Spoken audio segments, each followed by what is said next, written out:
안녕하십니까, 김낙곤입니다.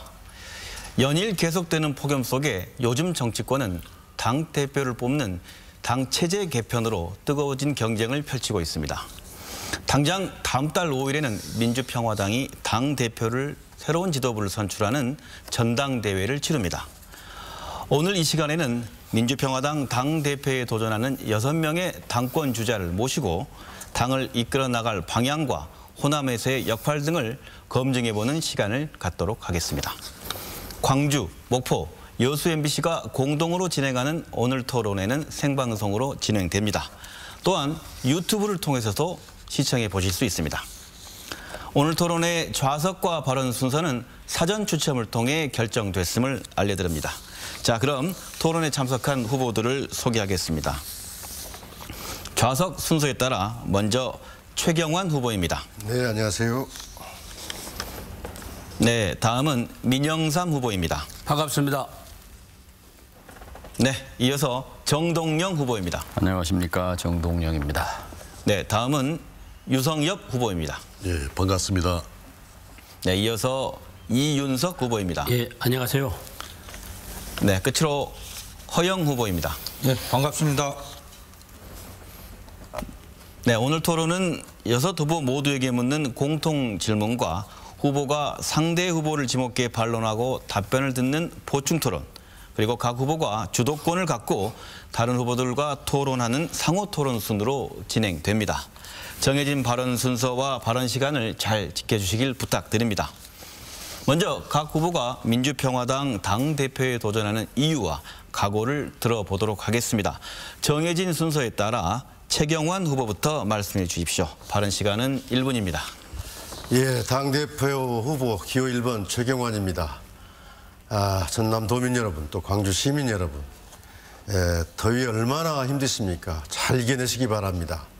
여러분께서 만들어주신 저희 민주평화당 절체절명의 위기입니다. 한식에 죽을지 청명에 죽을지 모르는 상황입니다. 그러나 우리 민주평화당은 우리 지역을 위해서도, 광주 호남을 위해서도 꼭 필요한 정당입니다. 중앙 정치를 위해서도, 촛불혁명 완수를 위해서도 꼭 필요한 정당입니다. 살려내야 합니다. 저 최경환이 도전해 보겠습니다. 파격적인 변화만이, 새로운 변화만이 당을 살려낼 수 있습니다. 신진들이 당을 맡고 중진들이 국회와 원내를 담당하고 대선 후보를 조기에 과시하는 삼각축으로 당을 운영하겠습니다. 광주의 호남의 리더가 되겠습니다. 민주평화당을 살려내고 호남의 정치를 살려내겠습니다. 성원 부탁드립니다. 네, 다음은 민영삼 후보입니다. 모두 발언 시간 1분 드리겠습니다.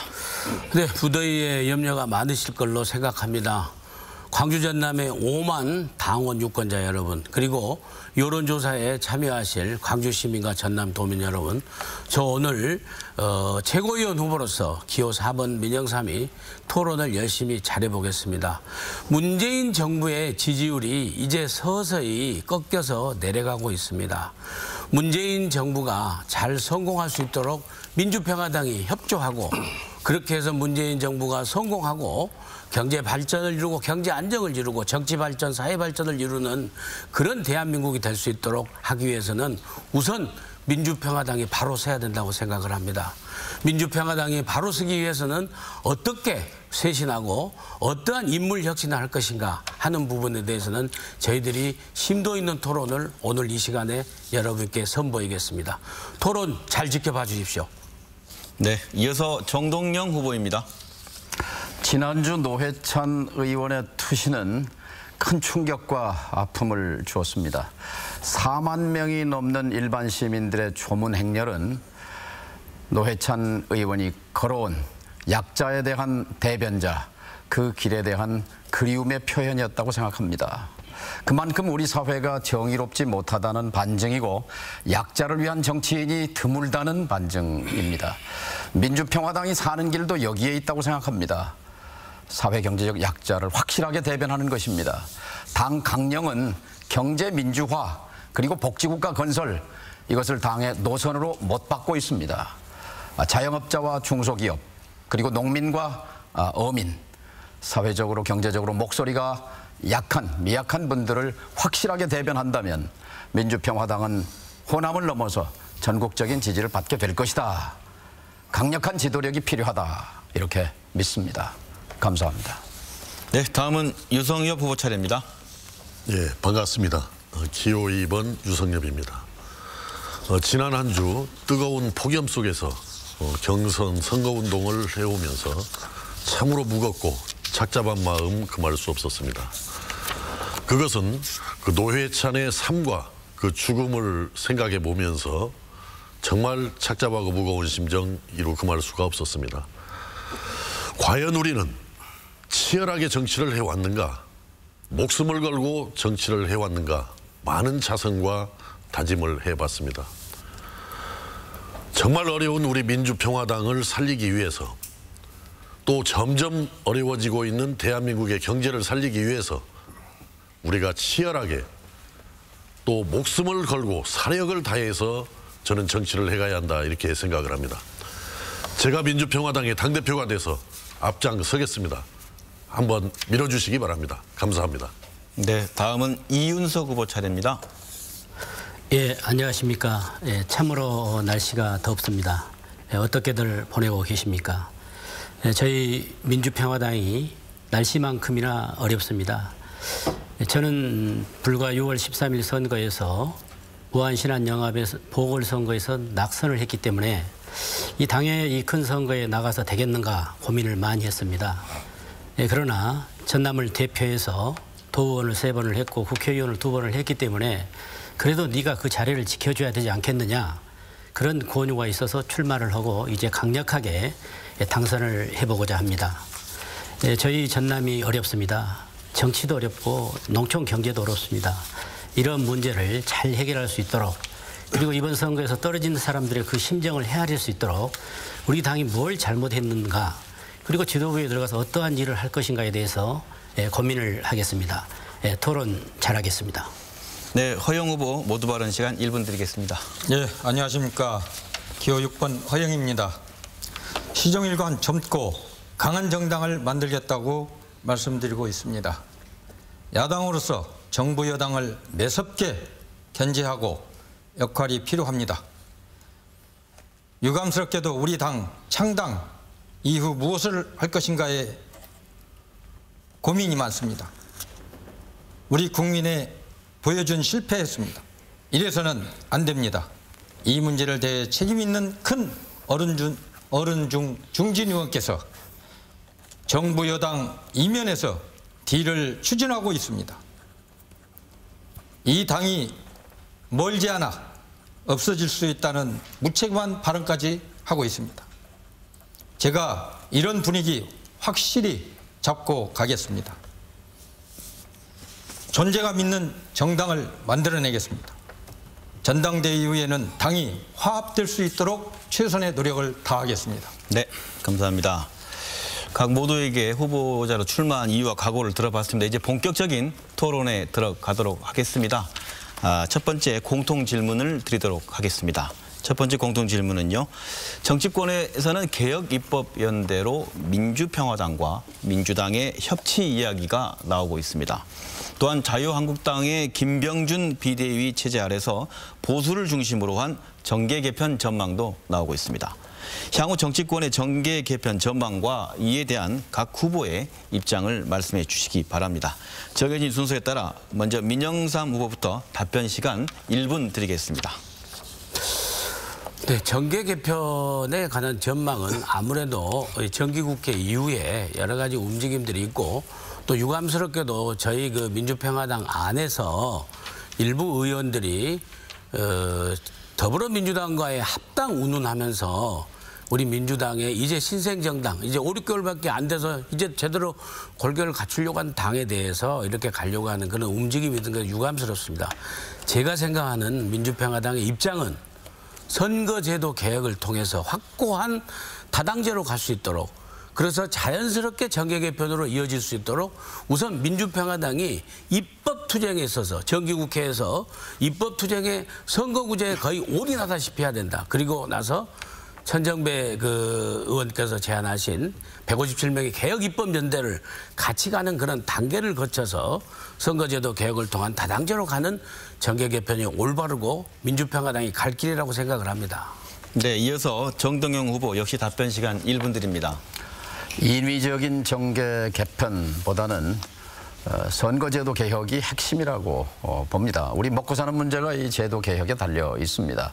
제도 개혁에는 우당과 적당이 없다 하는 게 제 생각입니다. 3단계 연대론입니다. 첫째, 5당 연대입니다. 선거제도 개혁, 이 룰을 바꾸는 것이기 때문에 자유한국당부터 민주당까지 5당이 연대해야 합니다. 또 이 연대할 수 있는 지금 분위기가 무르익었습니다. 1단계 5당 연대, 선거제도 개혁 연대. 2단계가 재벌 개혁, 또 권력구조 개편, 권력기구 개편 개혁, 이런 개혁 입법 연대. 이건 4당 연대가 되겠죠. 자유한국당은 그런 개혁 입법에는 반대를 하니까요. 그리고 3단계가 3당 협치 연대입니다. 그러니까 평화당과 정의당이 민주당과 협력해서 이제 이걸 연정이라고도 부를 수 있는데요. 그것은 3단계에 나올 얘기라고 생각합니다. 네, 답변 시간이 다 됐습니다. 향후 정계 개편 전망과 당 대표로서의 입장에 대해 듣고 있습니다. 이번에는 유성엽 후보 1분 내로 말씀해 주십시오. 뭐 일반적으로 정치공학적인 접근은 바람직하지 않다. 어느 정당이 성적이 잘 안 나오면, 지지율이 높지 않으면 공부를 열심히 해서 성적을 올릴 노력을 해야 되고, 또 우리 정당이 국민들에게 어필해서 스스로 강해지는 자강의 길을 걸을 생각을 해야지, 무슨 이합집산을 하면서 정계 개편을 생각하는 것은 전혀 맞지 않는 태도다, 저는 이렇게 생각합니다.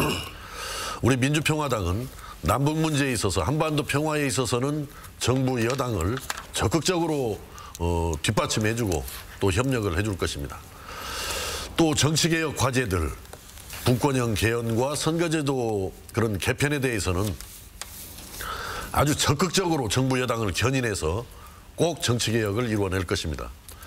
잘못 가고 있는 그런 경제 문제에 대해서는 분명하게 지적하고 비판을 해서 분명한 대안을 제시해서 어려워지는 경제를 살려내는 데 주력하겠습니다. 네. 계속해서 이은석 후보 차례입니다.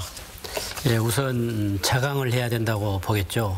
저희 민주평화당이 스스로 지지도를 높이고, 그리고 어떤 절대적인 그런 경제 정책 같은 것을 펼쳐서 국민을 마음을 얻어가는 것이죠.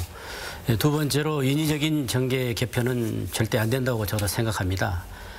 입법 연대를 한다든가 선거구제 개편 등으로 인해서 자연스럽게 정계가 개편되어지는 그날들이 올 것이라고 저는 보고 있습니다.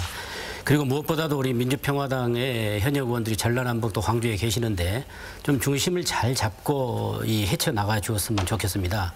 그리고 또 한 가지는 집을 떠났던 사람들, 박주선, 김동철, 권은희, 또 주승용 이런 분들이 다시 돌아와야 되고, 그리고 지금 현재 19석 노회찬의 죽음으로 인해서 한석인 모자라서 지금 현재 교섭단체가 깨졌습니다.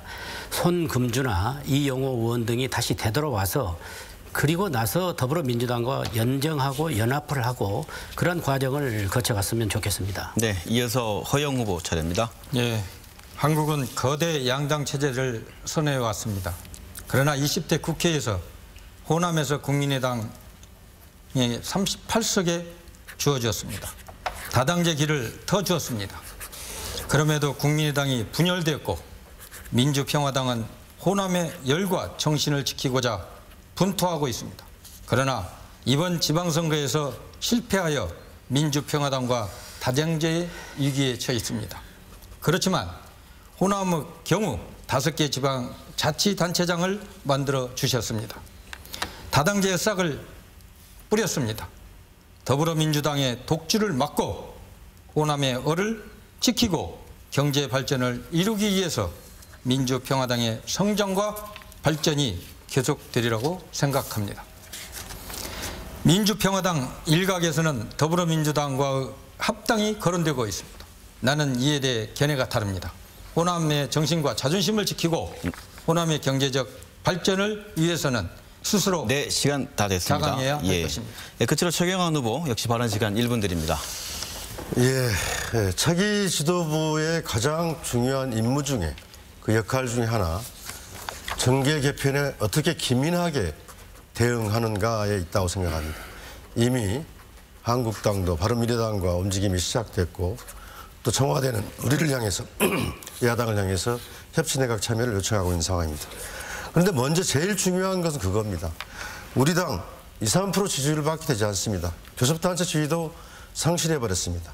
중요한 것은 먼저 지지율을 높이고 또 교섭단체를 회복하는 것입니다. 그리고 청와대에서 요구한 협치내각에 대해서 참여 요구에 대해서 분명한 우리의 입장을 정해야 된다고 봅니다. 첫째, 평화협치가 돼야 되고 또 민생 경제 살리기 협치가 돼야 되고 또 사회개혁 입법 협치가 될 때 우리가 대화를 할 수 있는 것입니다. 이런 협치 노력은 하되 연정과 통합 얘기는 아주 먼 얘기다. 그런 우리 입장을 분명히 해야 된다고 생각합니다. 네. 향후 정계개편 전망과 당대표 후보로서의 입장을 들어봤습니다. 각자의 입장을 이렇게 들어보셨으니까 이번 순서는 앞선 후보자들의 답변 내용을 중심으로 각각 한 차례씩 상대 후보를 지정해 주시고 그에 대한 질문을 30초 하고 상대방의 답변을 1분 듣는 시간을 갖도록 하겠습니다. 정해진 순서에 따라 정동영 후보부터 먼저 상대방을 지정해 주시고 30초 내로 반론해 주십시오. DJ의 마지막 비서관이라는 별칭을 갖고 있는 최경환 의원께서는 김대중 대통령의 생각을 아마 제일 잘 대변할 수 있을 것 같아요. 그러니까 지금 이번 선거에서 우리도 어려웠지만 바른미래당은 사실 출구가 없어진 거나 마찬가지예요. 박주선 의원, 김동철 의원, 권은 의원, 광주에 이제 세 분의 의원님이 있는데 김대중 대통령님이라면 이분들과 빨리 합쳐서 같이 해라 그렇게 말씀할 것 같습니까? 어떻습니까? 김 대통령 네. 생각을 한번 대변을 해봐 주세요. 답변 정리. 최경환 후보 1분 내로 답변해 주십시오. 대통령은 아이덴티티, 정체성을 제일 우선으로 하는 정치인이었고 그렇지만 유연한 연합과 협상을 결코 포기하지 않았습니다. 광주 민심, 호남 민심은 두 가지라고 봅니다. 우리 당이 그분들을 받아들여서 덩치를 키워라 하는 민심도 있고 그분들이 다른 길을 걸었다, 정체성을 이탈했는데 또 받아들여야 되느냐 하는 두 개의 그 민심이 있습니다. 그래서 우리가 덩치를 키워야 되는 그런 요구도 있습니다. 그리고 정체성을 지켜야 되는 것도 있습니다. 그래서 아마 만약 자유한국당이 바른미래당의 한국당 세력들과 연합하고 호남에 세 분만 말씀하시는데 6분이 계십니다. 호남 6인방이 그런 태도를 결정할 때 우리는 적극적으로 그분들을 데려올 필요가 있다고 생각합니다. 네, 알겠습니다. 이어서 유성엽 후보 반론 시간 드립니다. 상대방을 지정해 30초 내로 반론해 주십시오. 예, 우리 허영 후보님께 질문을 드리겠습니다. 아까 그 모두 발언이라든지 아까 그 공통 질문에 대한 답변 과정을 통해서 뭐 연정이나 합당은 전혀 해서는 안 된다 이런 말씀을 하셨어요. 뭐 저도 동의합니다. 저도 지금 이 시점에서 연정이나 통합을 걸어놓는 것, 논의하는 것은 시기상조다라고 생각합니다만은 정치는 생물이라고 그랬습니다. 그래서 그걸 완벽하게 투들어 막는 것은 맞지 않다. 물론 자강을 한 다음에 논의를 하되 그 어떤 연정이나 통합은 질문 정리해 주시죠. 상대방에서 제의가 왔을 때 가능한 건데 그 조건과 내용을 보고 대비하면 되는 거지. 허영 후보 일절 투들어 막는 것은 맞지 내로 않다. 답변해 주십시오. 네.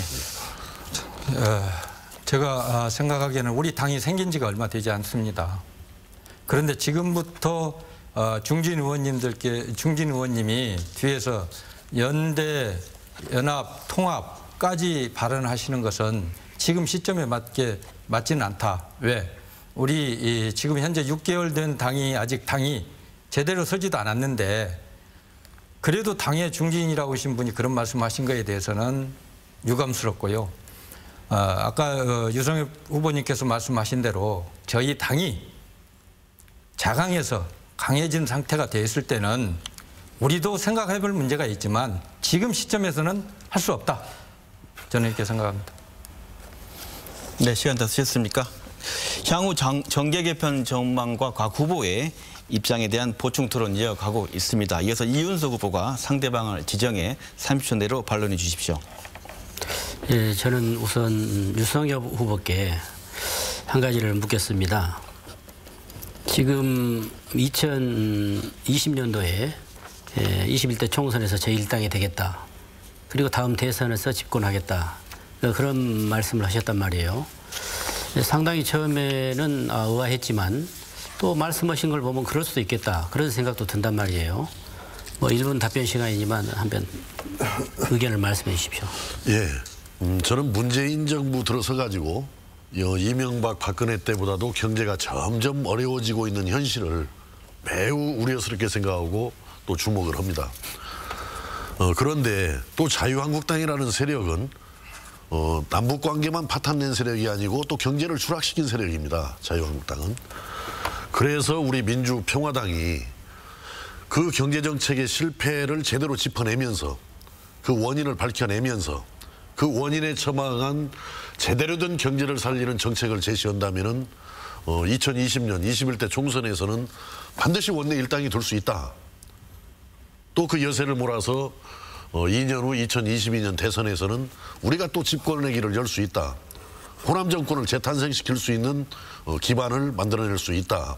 그래서 저는 거듭해서 우리 민주평화당이 현재는 매우 어렵고 힘들지만은 대한 경제정당으로 나가는 길이 우리가 사는 길이고 승리하는 길이다 이렇게 생각을 합니다. 네, 계속해서 허영 후보 차례입니다. 상대 지정에 30초 내로 반론해 주십시오. 네, 제가 이윤석 후보님에게 말씀을 좀 드리겠습니다. 지난번 서울 토론에서도 더민주와 우리 민주평화당과 연합해서는 안 된다라고 모두 발언해서 이야기를 하시고 오늘 또 지금 그렇게 말씀을 하셨는데 꼭 말미에 보면 나중에는 우리 민주평화당도 연합, 연대, 통합에 대해서 이렇게 검토해야 된다라는 아주 상반된 이야기를 자주 하세요. 예, 답변해 주십시오. 이거에 대해서 좀 명확하게 답변을 좀 해주십시오. 예, 잘 이해를 못 하시는 것 같은데요. 연합, 연대, 연정은 뭐 2월 달 우리 당이 탄생하기 전부터 늘 나오던 이야기입니다. 정치권에서 늘 해자되는 이야기죠. 그래서 늘 대비를 하자. 저희들이 막무가내로 먹혀 들어갈 수는 없지만 먹힐 수는 또 없잖아요. 예, 그렇기 때문에 그런 과정이 왔을 때를 대비해서 그리고 방금 유성해 본 말씀하다시피 이 정치가 생물이란 말이에요. 어떻게 변할지 모르기 때문에 저희들이 정체성이 맞는다면 누구하고도 연대 연합이 제의가 왔을 때는 테이블에 앉아야 될 수밖에 없어요. 그때를 대비해서 저희들이 확고하게 민주평화당을 자강을 시키고 여러 가지 정책을 내놓아서 국민들에게 심판을 받아서 오히려 저희들이 그쪽을 흡수하면 되잖아요. 그런 경우도 있을 수 있다는 가정하에서 이야기지 저희들이 쇄국 정책 마치 조선 말기처럼 아무것도 서양 문물을 받아들이지 않는 그러한 정책을 펴서는 안 된다. 모든 걸 열어놓고 우리가 대비해서 우리 민주평화당을 결국은 키워가자. 그리고 호남의 민심을 우리가 사로잡자. 뭐 그런 의미라고 이해하시면 되겠습니다. 이어서 최경환 후보 차례입니다. 예, 저는 이제 정동영 후보님께 여쭤보겠습니다. 선거구제 개편을 위해서는 한국당과도 손을 잡을 수 있다, 잡아야 된다 이렇게 말씀들을 하고 계시는데요. 저도 그렇습니다. 우리 민심 그대로 반영된 선거구제 개편을 위해서는 정말 영혼까지라도 팔고 싶은 심정입니다. 그렇지만 꼭 한국당과 손을 잡아야 되는지 선거구제가 그렇게 대단히 중요한 일이긴 하지만 우리 당이 한국당과 바미당과 한 패가 되는 순간 정치적으로 큰 대단히 어려운 공경에 빠질 수 있지 않겠느냐. 그 정도가 바른미래당을 어떻게든지 정동영 후보자 답변 시간 1분입니다. 자유한국당 확실하게 설득해야죠.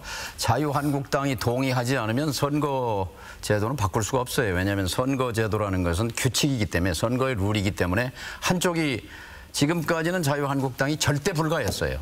근데 이제 지방선거에서 뜨거운 맛을 봤기 때문에 입장이 조금 바뀌었단 말이죠. 그러니까 자유한국당은 설득해서 이끌어야 하고 또 지금 더불어민주당은 소극적이란 말이에요. 화장실 갈 때 마음하고 올 때 마음이 변했는데 이 더불어민주당도 확실하게 끌어당겨야 하고 그 중심에 민주평화당이 있단 말이죠. 근데 3년 전에 중앙선거관리위원회가 안을 냈어요. 그러니까 국민적 의견을 다 수렴해가지고 중앙선거관리위원회 안대로 하면 됩니다. 그 안을 누가 지지하냐면 문희상 신임 국회의장이 적극적으로 지지합니다. 이걸 가지고 자유한국당을 끌어들여서 5당 연대를 만들자는 것이죠.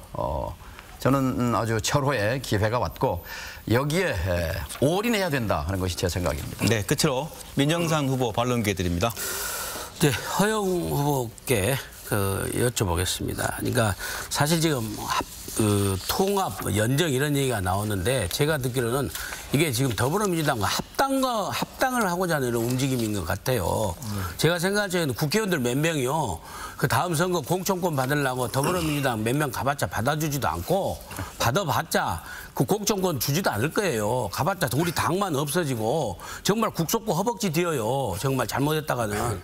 그런 의견에 대해서 허영 후보께서 좀 확실한 의견을 좀 말씀해 주시길 바랍니다. 답변해 주시기 바랍니다.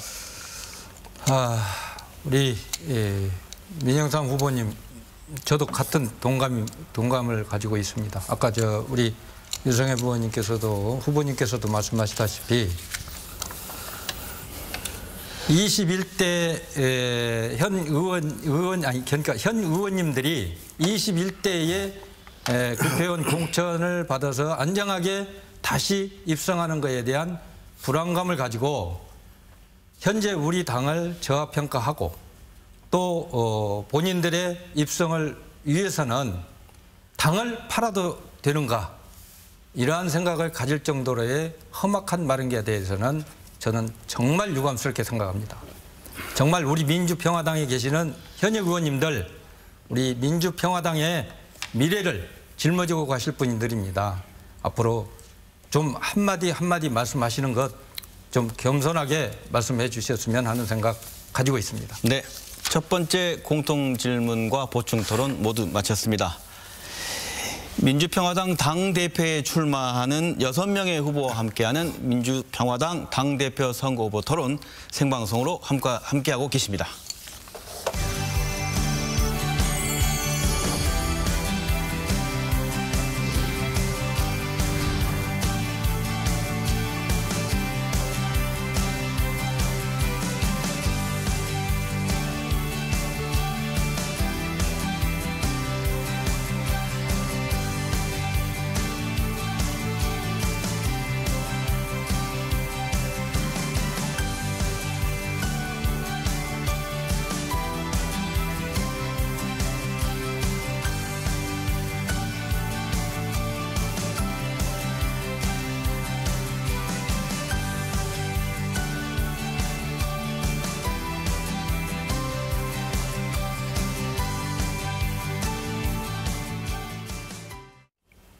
네, 민주평화당 당대표 선거 후보 토론회 이번 순서는 주도권 토론 시간입니다. 6분이 차례로 7분씩 주도권을 갖고 상대 후보들에게 자유롭게 묻고 답변을 듣는 시간입니다. 자유롭게 상호 토론을 이어가시되 질문과 답변 시간이 1분 이상 길어지지 않도록 해주시기 바랍니다. 특정 후보에게만 계속 질문할 수 없습니다. 3명 이상 후보에게 질문해 주시기 바랍니다. 또 상대 후보에 대한 인신공격성 발언이나 비방은 사회자가 제재할 수 있습니다. 먼저 유성혁 후보가 주도권 7분을 갖고 활용해 주시기 바랍니다.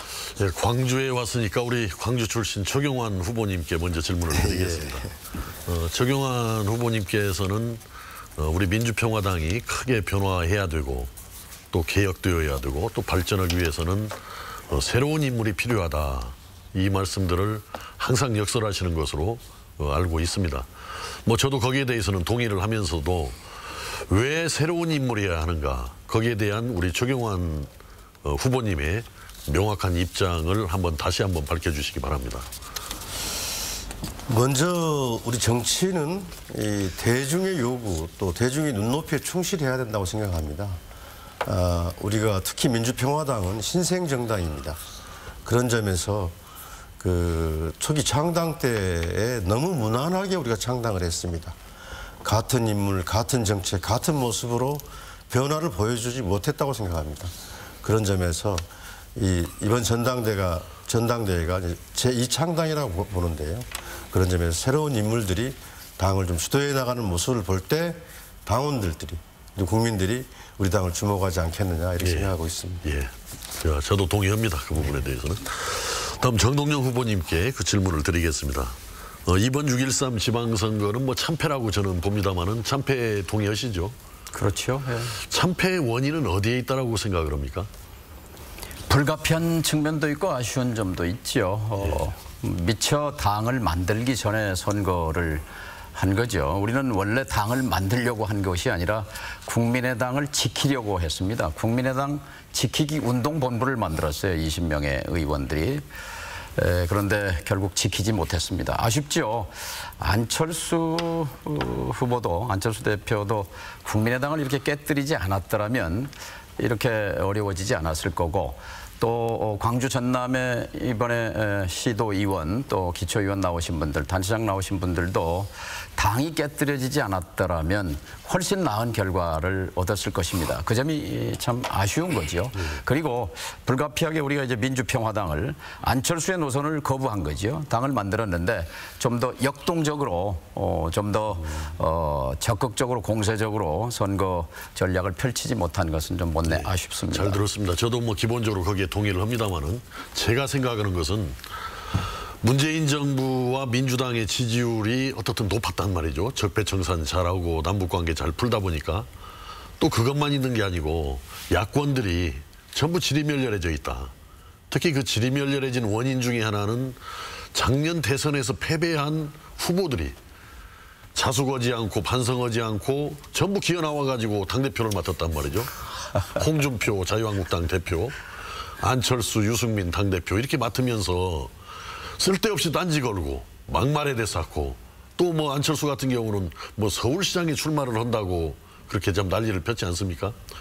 그랬듯이 그렇게 그 패배한 대선 후보들이 자숙하지 않는 데서 우리 정치가 후퇴를 하면서 이런 일이 벌어졌다 이렇게 보는데, 저는 이번에 각 당의 전당대회를 보면서도 또 우려한 바가 있습니다. 이게 과연 새로운 대한민국으로 나가는데 이게 옳은 길이냐. 김병준 전 참여정부 정책실장이 뭐 자유한국당 비대위원장으로 왔단 말이죠. 그건 전당대회는 아닙니다만은, 또 최근에 더불어민주당의 이해찬 전 대표가 전당대회에 출마하는 걸 보고 국민적인 비판 여론이 아주 드높습니다.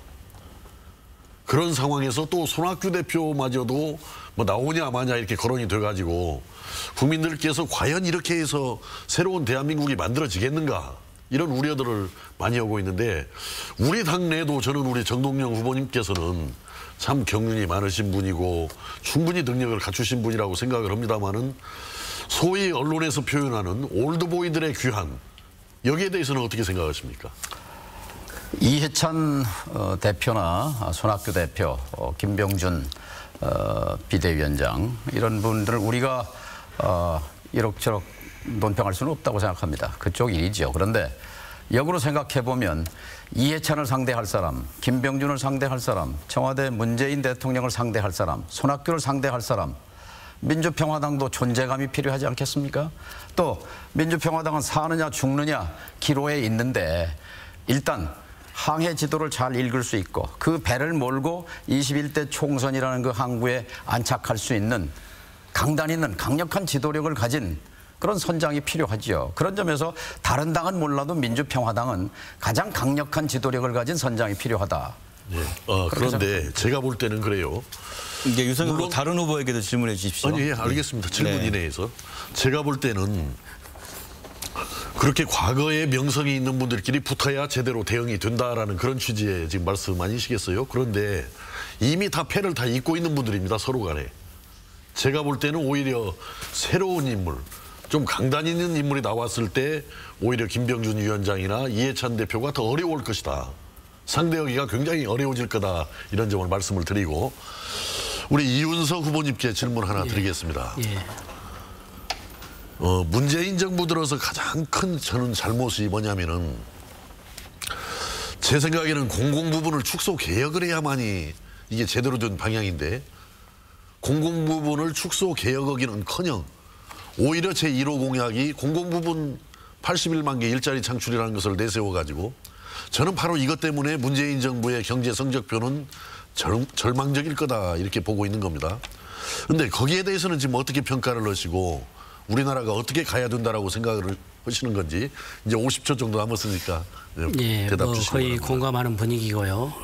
문재인 정부의 지지도가 뜨거웠던 만큼 또 빨리 달궈진 것만큼 또 지지도 하락하고 있습니다. 그게 경제 문제인데요. 지금 최저임금제라든가 소득 주도 성장론을 들고 나와서 지금 앞도 뒤도 지금 돌아볼 겨를이 없이 경제적으로 어려워지고 있습니다. 소상공인이나 자영업자들이 이제 불복종 운동을 전개하고 있습니다. 이러한 상황은 저는 문재인 대통령이 가장 지금 잘못 가고 있는 정책들이라고 보고 있습니다. 물론 공공 부분에 여러 가지 이 고용을 늘린다든가 공무원 숫자 늘리는 것에 대해서도 염려가 있지만 이렇게 잘못된 경제 정책의 좌표를 삼아서 문재인 정부가 잘못하고 있다고 저는 그런 것을 지적하고 싶습니다. 네, 잘 알겠습니다. 네, 유성희 후보의 주도권 토론 7분이 모두 끝났습니다. 이어서 이윤석 후보에게 주도권 시간 7분 드리겠습니다. 예, 제가 뭐 잠깐 유성희 후보 그 답변을 드리고요. 우선 문재인 정부는 그 성급한 그 성과주의에서 경제에서 실패를 했고, 두 번째로는 과도한 인기 영합주의 포퓰리즘에 지금 빠져 있습니다. 그렇기 때문에 경제가 지금 이렇게 어려운데 저는 우리 최경환 의원님께 한번 묻고 싶습니다. 지금 우리 광주 전남의 여론이 보면 이제 이렇게 문재인 정부를 우리가 지지할 때는 정말 강력하게 남북 문제 같은 것, 대외교 정책을 지지를 하지만 지금 경제가 잘못돼 가고 있고 소상공인 자영업자가 죽어가고 있고 우리가 취업이 안 되고 이제 정부에서는 250조를 세금을 전년도에 9.5%를 많이 거둬들였다고 자랑하고 있습니다. 그리고 슈퍼 예산으로 내년도 470조 약 9%에 더 많은 예산을 확보하겠다고 하고 있습니다. 그건 우리 서민을 죽이는 우리들에게 어떤 여러 가지 생활고를 옥죄는 그러한 정책들인데 과연 지금 문재인 대통령의 이런 경제 정책들이 우리가 받아들일 수 있는가? 그리고 우리 지역에서 광주 전남에 저희들이 무슨 잘못했습니다. 많은 사람들이 한번 우리 광주 전남에서 다시 한번 우리 민주평화당을 생각을 해 주십시오. 지금 대구에서 보면 현재 문재인 대통령 지지도가 58%가 나오고 있는데 대구에서 35%입니다. 부산 그쪽에서 또 61%입니다. 우리 호남 78%에서 83%입니다. 우리를 지금 청와대에서 어떻게 보고 있겠습니까? 우리에게 예산을 짤 때 우리를 어떻게 호남을 생각하겠습니까? 여러 가지 어떤 더불어민주당에 대한 지지도에 대해서 한번 고려를 해주시고 우리 민주평화당 호남을 대표할 수는 없지만 네, 우리 호남이 네. 호남을 정당을 우리가 대변할 수 있는 정당은 되고자 합니다. 이런 부분에 있어서 이 호남에서 어떤 더불어민주당의 지지율이 계속 이렇게 상승하겠는가? 그 부분에 대해서 한번 진단을 해 주십시오. 예, 저는 지금 더불어민주당이 최근 청와대에서 야당을 향해서 협치 내각에 참여해달라고 손을 내밀었습니다. 그것은 지금 문재인 정부의 상당한 그 위기의식, 이대로는 안 된다. 경제 문제 또 소수 여당으로서 한계 국회 운영의 한계들을 스스로 상황인식을 제대로 지금 자기를 바라보고 있다는 증거라고 봅니다. 그런 점에서 문재인 정권이 정말 지금 상황을 제대로 봐야 됩니다. 말씀하신 것처럼 소득 주도 성장 그 방향이 틀리냐 맞냐 문제가 아니라 지금 아우성입니다. 이거. 물가는 오르고 소득은 떨어지고 고용은 줄어들고 실업은 높아지고 그런 현상이 나오고 있습니다. 현상이 그렇게 되면 정책 방향을 수정해야 되고 그런 점에서 우리가 특히 호남 지역에 호남을 대변하는 정당으로서 우리가 분명한 정책과 모습을 보여주면서 다시 호남인들에게 그런 문재인 정권을 바로잡고 또 견인해 나갈 수 있는 세력으로서 우리가 필요하다는 것을 분명히 보여줘야 한다고 봅니다. 네. 저는 정동영 후보님께도 여쭙고 싶습니다. 저희들이 민주평화당이 정말 이렇게 어렵게 됐고 지난 지방선거, 보궐선거에서 참패를 했는데 지금 우리가 계속 이런 방향으로 흘러가야 될 것인가. 과거에 당을 이렇게 맡았던 2월 달부터 4월 지방선거까지 적어도 정동영 후보님께서도 당의 지도부 한 사람이셨습니다. 또 여러 가지 그 선거 과정에서 인재영입위원장이라는 역할도 하셨습니다. 저희들이 계속 이렇게 어렵게 되어가고 있는데 그때 그 부분에 대해서 우리가 어떤 부분을 또 더 잘했으면 조금이나마 더 좋은 결과가 나왔다고 그런 반성의 시간은 없습니까 혹시? 우선 사실관계를 바로 잡으면 저는 17명 평의원 중에 한 사람이었다.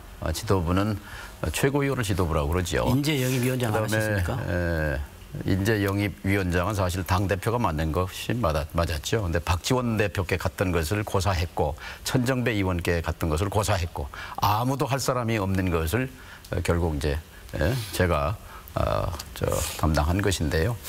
어쨌든 민주평화당이 뭘 하는 정당이냐, 누구를 위한 정당이냐, 기본을 정립하는데 지난 6개월이 그렇게 효과적이지 않았다 이렇게 생각합니다. 기본은 저는 우리 당 강령에 있는 대로 경제 민주화와 복지국가 노선을 확실하게 밀고 가야 합니다. 그것이 무슨 벙벙한 얘기가 아니라 구체적으로는 취직 안 되고 장사 안 되는데 구체적인 정책으로, 구체적인 법률로 이것을 돌파해내면 한 건씩만 돌파해도 자영업자를 위한 정책 한 가지, 중소기업을 위한 정책 한 가지만 실현해내도 우리 국민들이 또 호남에서 민주평화당이 필요한 정당이구나, 이것을 인식하셨을 텐데 그 점이 몹시 아쉽죠. 예, 제가 유성엽 후보님께 여쭙겠습니다. 제가 지금 문재인 정부가 성급한 성과주의로 경제가 지금 어려워지고 있다. 너무나 인기 영합주의의 그 포퓰리즘으로 지금 경제를 다루다 보니까 이렇게 소상공인이나 자영업자가 어려워지고 있다. 이런 말씀을 드렸단 말이에요.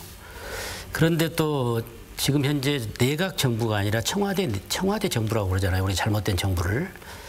그런데 정부에서 전년도에 250조, 약 9.5% 세금을 더 걷어들였다고 이렇게 언론에 자랑질을 하고 있습니다.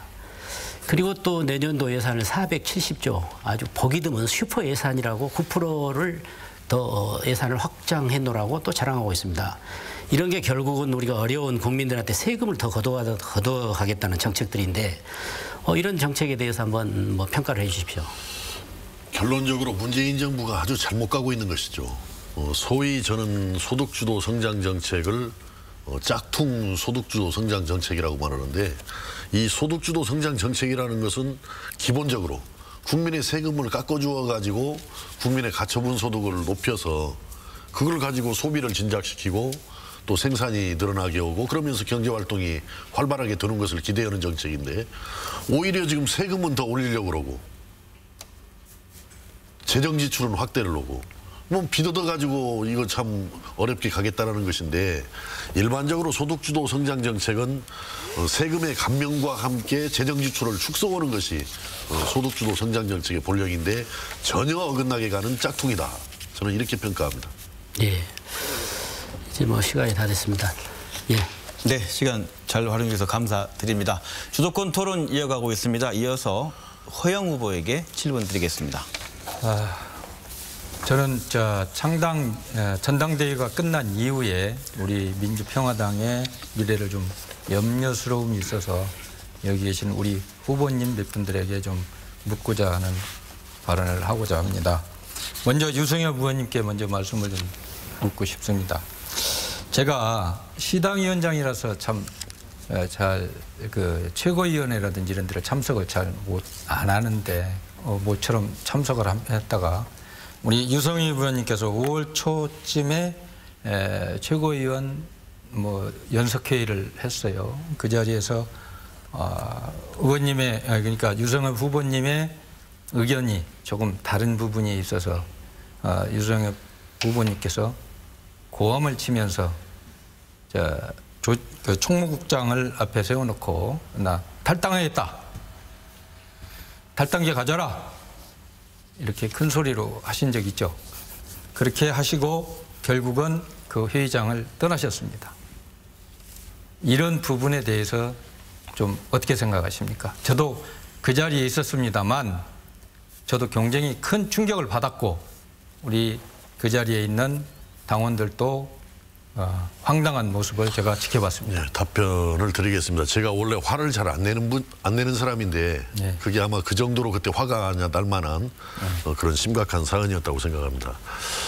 그 질문을 들으면서 기억하니까 구체적으로는 그때 그 사안이 전라북도 비례대표 의원을 결정을 하는데 과정은 아니 그러니까 비례대표 의원을 결정하는데 과정은 나쁜 것도 있고 좋은 일도 있고 그 당시에 그 조배숙 대표고 이 자리에 계시는 우리 정동영 후보님께서 부분이 이제 전략공천을 추진했단 말이에요. 후보님 아무리 그러니까 자기 의견과 다르다고 그래서 이것은 공당에서 그렇게 민주정당에서 있을 수 없는 일이다. 아니 극단적인 발언을 한 것에 대해서 말씀을 공문을 자아내기에 충분하다. 아니 제 말씀을 그러니까 잠깐 제 말씀 들어보시면 알죠. 그러면 또 지도부에 들어오셔서 이번 또 여기에 전당대회가 끝나고 나오면 지도부에 들어가시는 건 기정사실이신데 혹시 또 지도부에 들어가셔가지고 또 의견이 안 맞다고 그래가지고 나 당 안 하겠다, 탈당했다, 이런 말씀 하시겠습니까? 그럴 일이 없기를 바랍니다. 아니, 그럴 일이 없기를 바라는데 아니 의견이 맞을 수도 있고 안 맞을 수도 있는 게 민주주의 아닙니까? 그런데 그럴 의견이 일이, 안 맞다고 해서 그럴 일이 아주 그렇게 과격한 표현을 쓸 일이 없기를 저는 바랄 뿐인데 네. 앞으로도 만약에 아니, 민주공당 하시겠다는 거예요? 안 하시겠다는 거예요? 앞으로도 민주공당으로서 네. 있을 수 없는 상식을 뛰어넘는 일이 생기면은 그보다도 더한 표현으로라도 그래도 저지를 해야 그걸 된다. 우리 그게 당내에서 이루어진 민주공당으로 일인데 나아가는 길이다. 거기에서 극단적인 발언을 하시는 것은 그러니까, 우리라고 생각을 해요. 저도 순서가- 존경합니다, 우리 유 의원님. 아니 그러나 이게 극단적인 발언이 나오는 것을 지적하기 앞서서 네. 왜 그렇게 극단적인 발언이 나왔던가를 먼저 되돌아보는 것이 네. 우리 공당 정치 그러니까 발전을 위해서 필요한 일이다. 지도부에 또 들어가실 건데 결국에 허영 후보 그런 말씀을 하실 수 있습니까? 질문을 저는 잘 거듭 해주시고 말씀드리지만은 답변을 예. 그럴 일이 없기를 마무리해 주시기 바라지만은 바랍니다. 예. 네. 만약에 그 원칙과 상식에 어긋나는 일이 있으면은 그보다 덜라도 문제 제기를 강력하게 할 다른 겁니다. 방법으로 풀지 않고 그래서 당을 극단적인- 바로잡을 것입니다. 저는 극단적인 발언을 하실 수가 있다. 극단적인 발언이라고 표현하면 안 되죠. 그 잘못된 일의 정도를 생각해서 그걸 평가를 해주셔야지. 그때 이게 말이 됩니까? 전략공천이라는 게. 뭐 지도부에 들어가셔서 또 의견이 다를 경우에 그런 극단적인 발언을 하실 수도 있다라는 의견이 말씀이시죠? 다를 경우에 그런 것이 아니라 민주공당의 원칙에 어긋났을 때, 알겠습니다. 상식에 어긋났을 네, 때 알겠습니다. 강력하게 나갑니다. 그 부분에 대해서는. 제가 최경환 후보님께 좀 말씀을 좀 드리겠습니다. 최경환 후보님, 당대표 선언을 하실 때 옆에 누가 서 계셨죠? 예, 여러 의원님들이 오셨는데요. 박지원 의원님도 오시고 또 천정비 의원님도 오시고 장병환 의원님도 오시고 여러분들 와서 격려를 해주셨습니다. 거기에 천정배 또 박지원 전 대표님께서 양쪽에 계셨죠. 네, 그 장병환 자리에서 의원님도 계셔서 천정배 전 대표님께서는 선대위원장을 맡으신다는 말을 하시고 또 박지원 전 대표님께서는 본부장을 맡겠다고 이렇게 말씀을 하신 게 있습니다. 제가 지금 지역을 돌면서 보면 그분들이 결국은 지금 천정배 전 대표님께서는 최경환, 유성혁, 최경환, 이윤석 이런 식의 짝짓기의 지시를 내리고 우리 이 전당대회에 정말 공정한 플레이를 하고 하는 것을 어긋나는 그러한 느낌을 받는 경우가 많습니다. 혹시 우리 당대표 전당대회에서 짝짓기에 대한 그 부분에 대해서 어떻게 생각을 하십니까? 저는 좀 우리 허영 후보님께서 우리 민주정당의 운영 체계에 대해서 뭔가 잘못 이해하고 계시는 것 같은데요. 어떤 당원이 그분이 국회의원이든 당대표를 지낸 분이건 자기가 지지하는 후보를 선거운동을 누구나 할 수 있는 겁니다. 그런 점에서 저의 그 변화에 대한 주장과 개혁성 또 초선의 도전을 과감히 그러니까. 인정해서 두 분 제가 잠깐 천정배 박지원 의원께서 제가 한 번 지지해 더 주신 거 설명을 고맙게 해야 생각하고 되니까 있고요. 그 부분에 대해서 허영 후보, 어떻게 생각하십니까? 질문하셨으면 답변을 충분히 듣고 이야기하시는데 예. 저는 1인 2표제에서 자연스러운 현상입니다. 모든 후보들이 그렇게 하고 있고 예, 알겠습니다. 저는 시간이 차기 지도부의 없어서 안정성을 위해서도 우리 필요하다고 생각합니다. 이윤석 후보님께 잠깐 말씀을 좀 일단 20대 총선 때 그 박준영 전 의원님의 예비 경선에서 지셨죠? 예, 말씀드립니다. 예. 그때 지셔서 탈당하셨죠? 예. 예, 탈당했을 때 다른 당으로 또 해서 출마를 하셨죠? 예. 예, 경선 불복이로 보이는데 그 부분에 대해서 짧게 좀 말씀해 주십시오. 경선 불복인지 아닌지.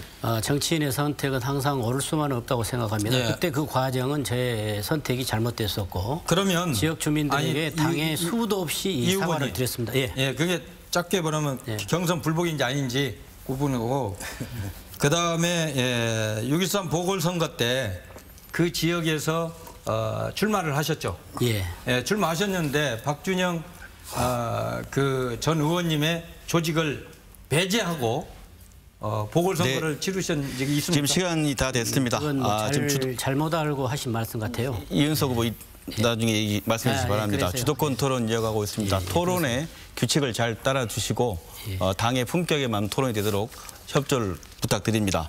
다음은 최경환 후보 차례입니다. 7분 동안 주도권 토론 진행해 주십시오. 네, 우리 정동영 후보님께 다른 질문 하나 드리겠습니다.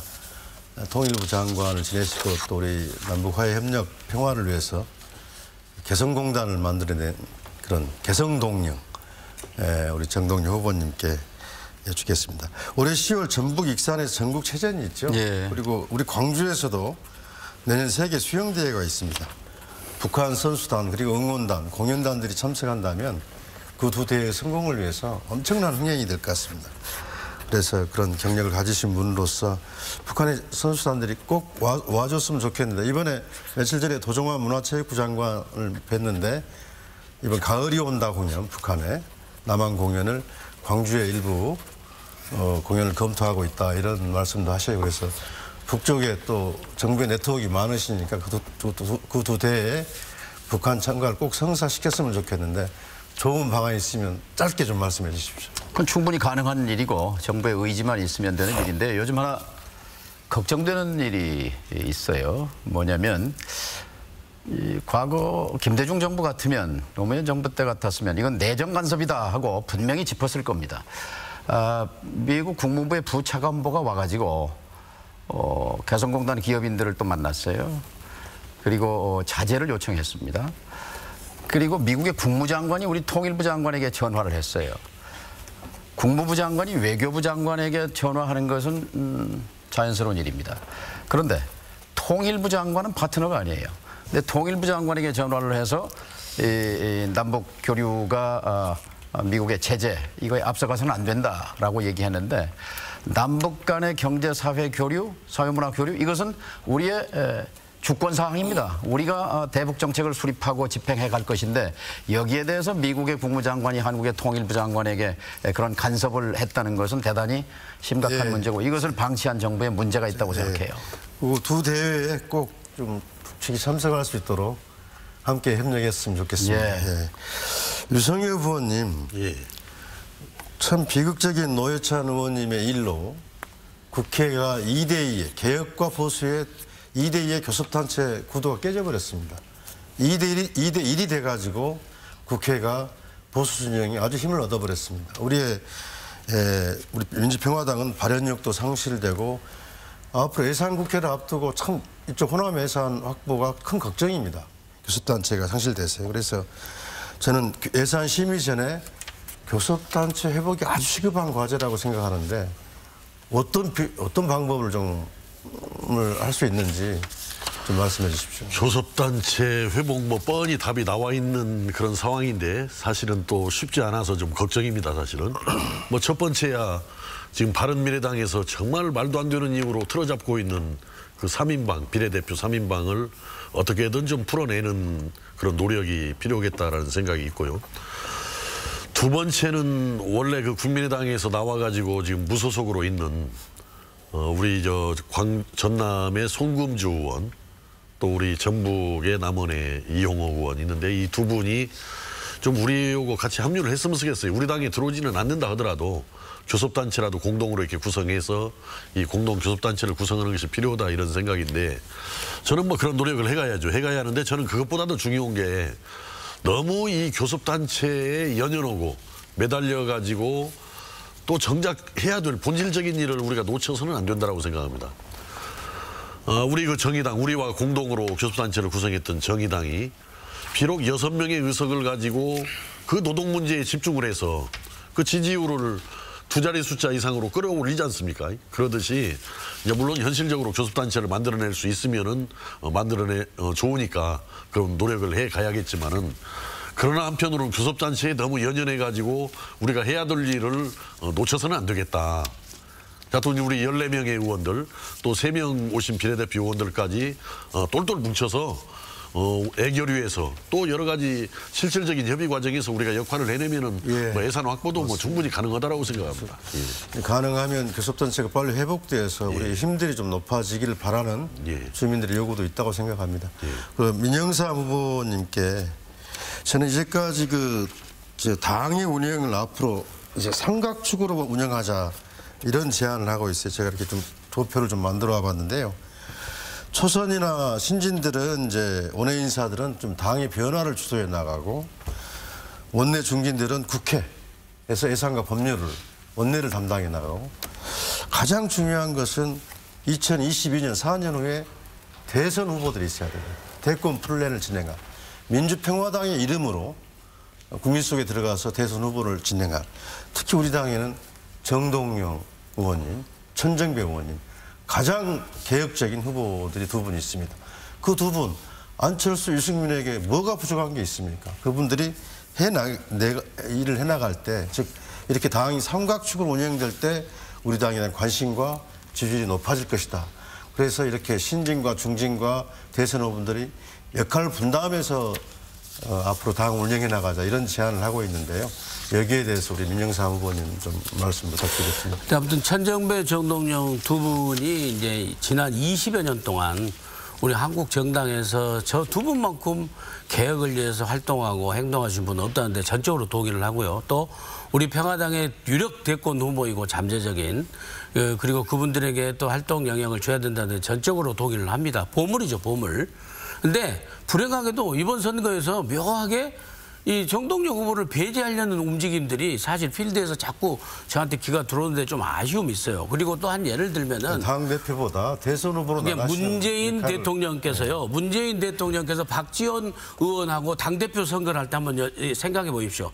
2015년인가 16 28 전당대회에서 그때도 그렇게 문재인 대통령 후보에게 대표 나오지 말고 당 대선 후보로 가라고 그래서 건너가 고문까지 가서 설득을 했지 않습니까? 그럼에도 불구하고 문재인 대표 생각은 당 후보, 대선 후보로 가기 위해서는 당을 먼저 수술해야 되겠다라고 생각을 하고 기어이 당대표로 나와가지고 박지원 후보가 떨어졌지 않습니까? 그래서 당대표, 문재인 당대표에 문재인 대통령 후보, 문재인 대통령 이렇게 갔단 말이에요.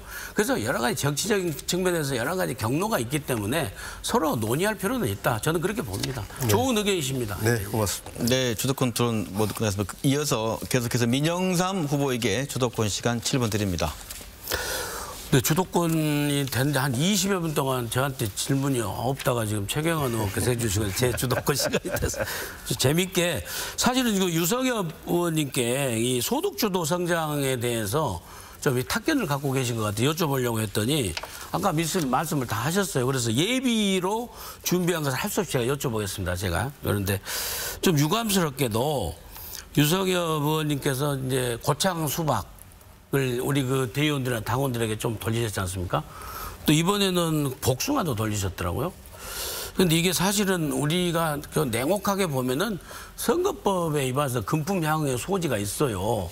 그리고 또 한편으로 보면은 이제 물론 이제 기사도 지금 나옵니다. 뭐 당원 명부 유출 공방에 대해서 자꾸 나오고 그러면서 이 네거티브에 관한 이런 움직임이 유석엽 의원 님을 그 캠프를 중심으로 자꾸 문제가 불거지고 이러면서 또 최근에는 저도 그 저를 지지하신 분이 문자를 받아서 왔는데 뭐 흘러간 물은 물레방아를 못 돌린다고 그러는데 정동영 후보를 겨냥하신 것 같은데 제가 생각할 적에는요 정동영 후보, 천정배 대표님 이런 분들은 그다음에 우리 황주홍 의원님 이런 분들은 흘러간 물이 아니라 앞으로 흘러와서 우리 당을 굴리게 해야 될 그런 분이라고 생각하는데 너무 좀 네거티브를 하시는 게 아닌가 하는 염려가 됩니다. 그런데 의원님은 그거 안 하시는 거죠. 참모들이 하는 거죠. 뭐 선거에서는 포지티브, 네거티브 둘 다 필요한 거죠. 경쟁의 효율적인 수단으로. 저는 뭐 가급적이면 네거티브는 하려고 하지는 않고 가급적이면 사실을, 진실을 이렇게 말씀드리려고 노력하는데 뭐 저 그 이야기 여기서 안 하려고 그랬습니다만은 최근에 참 중대한 사태가 지금 발생했습니다. 당원 명부가 유출된 명확한 증거가 있습니다.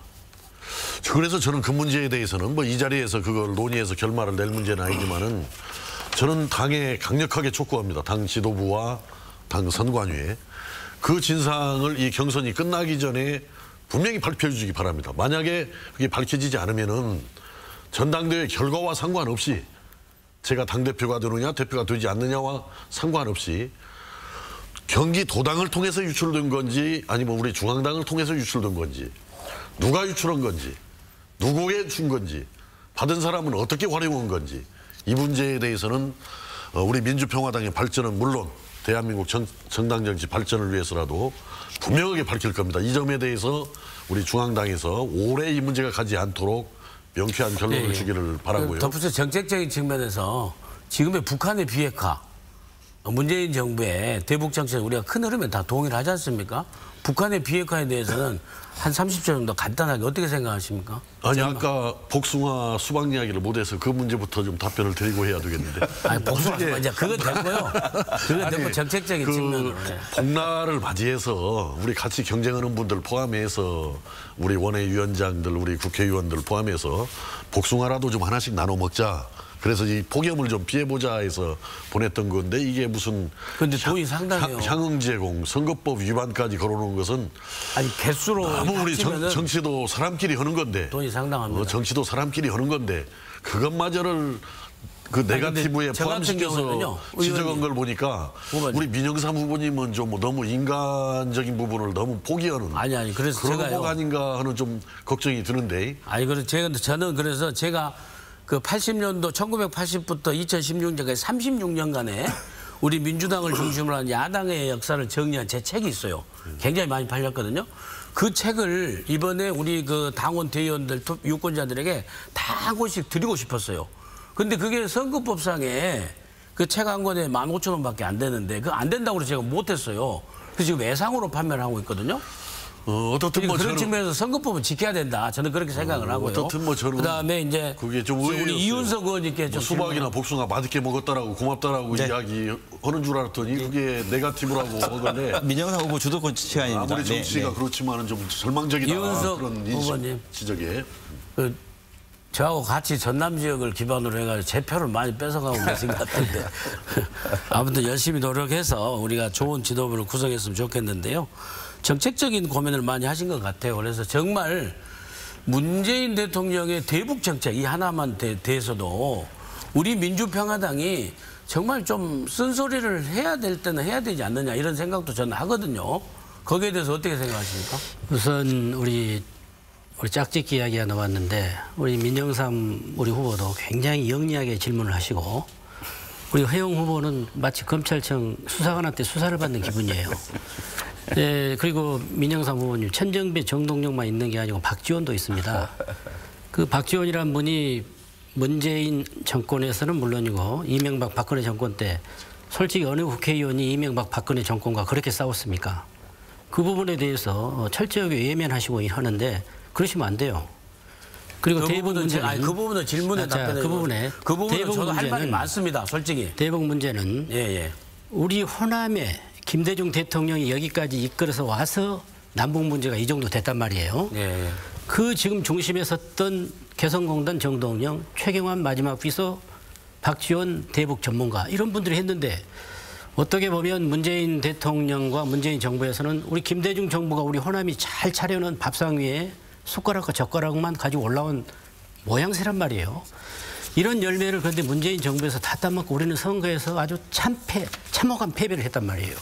저는 그래서 우리 호남의 우리 유권자들에게 광주 전남 어르신들에게 밖에 들은 이야기를 그대로 전달하면 우리 호남 사람들이 너무 과혹했다. 민주평화당에.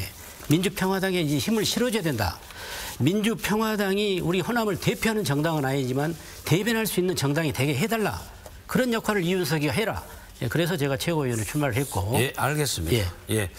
시간이 다 돼가지고 정동영 후보님께 좀 여쭤보고 싶었는데 아무튼 시간이 다 됐습니다. 저기 그 민심 그대로 선거법에 관한 그 연동형 비례대표 제도에서는 우리 당 지도부가 차기 지도부가 정말 해야 된다고 생각을 하는데 그 포함해서 한국당과 아까 최경환 의원께서 얘기하신 한국당과 연대 거기에 대해서 한 30초 정도 답변. 5당 연대가 필요하죠. 5당 연대. 자유한국당을 설득하지 못하면 선거제도 개혁은 물 건너갑니다. 그런데 절대 불가 입장을 가졌던 자유한국당이 지방선거 참패를 계기로 입장을 조금 바꿨단 말이죠. 이걸 적극적으로 설득해야 한다는 알겠습니다. 뜻입니다. 주도권 토론 끝으로 정동영 후보에게 드립니다. 민영삼 후보는 텔레비전 스타입니다. 아마 여기 있는 후보들 중에 가장 아마 텔레비전에서 요즘 친숙한 얼굴이었는데요. 구수한 전라도 사투리로 이렇게 정치평론을 촌철살인으로 잘 하셨어요. 민주평화당의 전남도지사 후보로 저희가 모셨는데 희생적 출마였다고 생각합니다. 본인이 뭐 당선되리라고 생각하고 나온 건 아니었죠.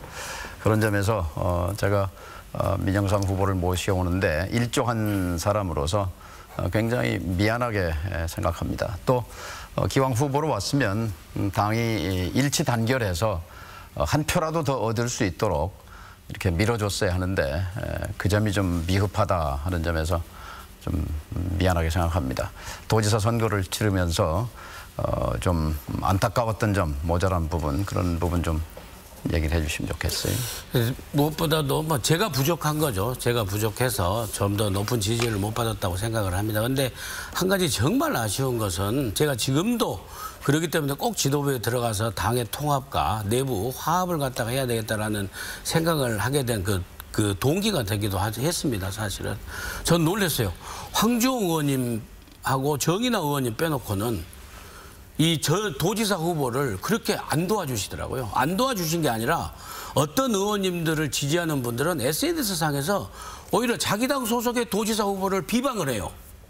기가 막히더라고요. 정말 기가 막혀서 야, 어떻게 해야 될 정도로 했는데 그럼에도 불구하고 제가 했는데 정말 그래서 우리가 하나가 돼서 모든 지역에서 전라남도 지역 22개 시군에서 도지사 후보하고 하나가 돼서 했더라면은 저는 목포시장도 충분히 당선될 수 있으라고 생각을 합니다. 저도 열심히 했습니다만은 참고로 목포시장께서요 290표 차로 떨어졌는데 제가 목포에서 얻은 표가 18,000표입니다.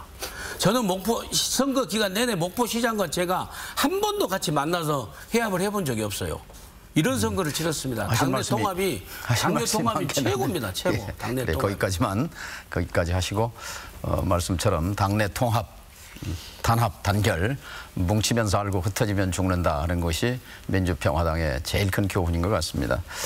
최경환 의원님, 지금 우리가 20명 교섭단체다 19명 이제 됐는데 지금 전남에 우리가 뿌리가 같은 나주 화순에 이제 손금주 의원이 있잖아요. 제가 여기 오면서 오전에 통화가 됐습니다. 아침에 전화가 왔길래 이 노회찬 의원의 이 투신에 대해서 그렇게 안타까워하고 하는 것은 그 노회찬 의원이 걸어온 길에 대한 그런 그 추모와 함께 그 노회찬 의원의 유지 속에는 교섭단체를 이게 본인이 떠남으로써 깨게 된다는 데 대한 미안함도 있었다고 생각합니다. 그래서 손금주 의원에게 노회찬 의원의 유지가 교섭단체를 만드는 것이라고 그런 대의 명분이 있지 않느냐. 나는 그렇게 생각하는데 이번에 좀 결단을 하면 좋겠다. 이제 이런 권고를 했고 본인이 고민하겠다 하는 얘기를 했는데 이분에게 그 굉장히 영향력이 있는 분이 양동시장에 그 작은아버지가 계신데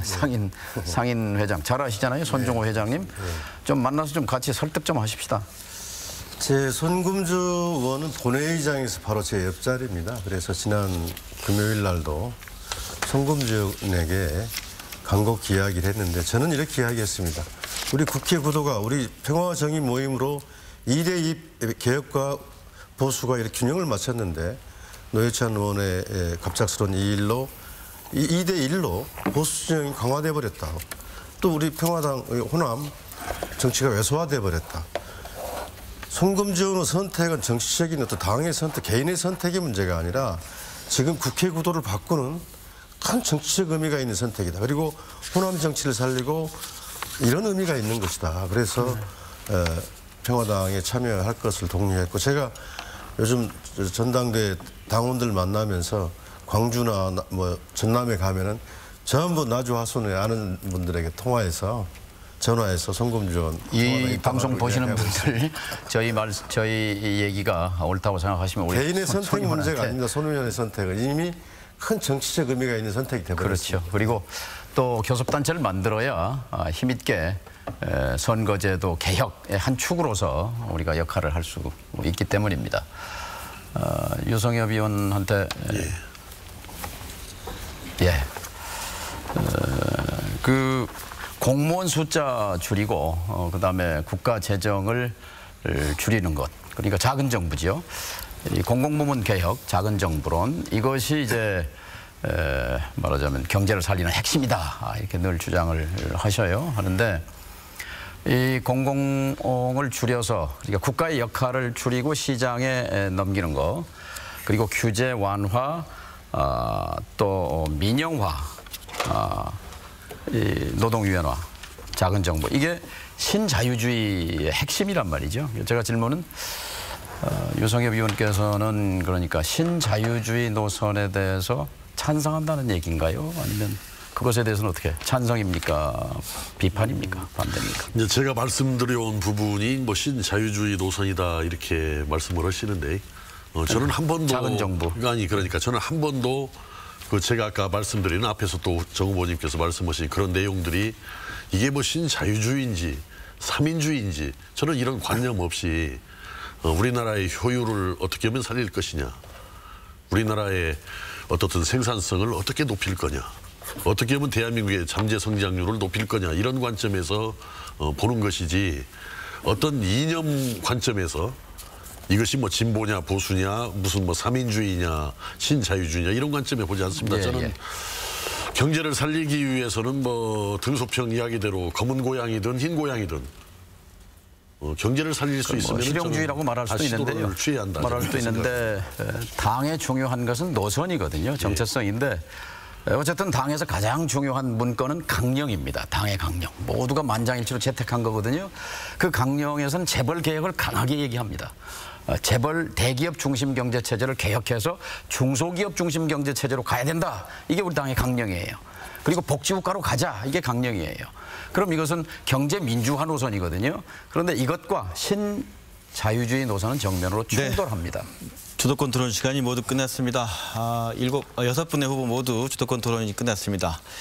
이어서 민주평화당 당대표 후보 토론회 생방송으로 함께 하고 계십니다. 이번에는 다시 6분에게 공통 질문을 드리도록 하겠습니다. 지난 20대 총선에서 민주평화당은 광주 전남을 석권했습니다. 이후 그렇지만 분당과 6.13 지방선거의 참패로 지지 기반인 광주 전남에서 존재감의 위기에 빠져 있습니다. 이를 극복하고 호남 민심을 회복할 방안을 말씀해 주십시오.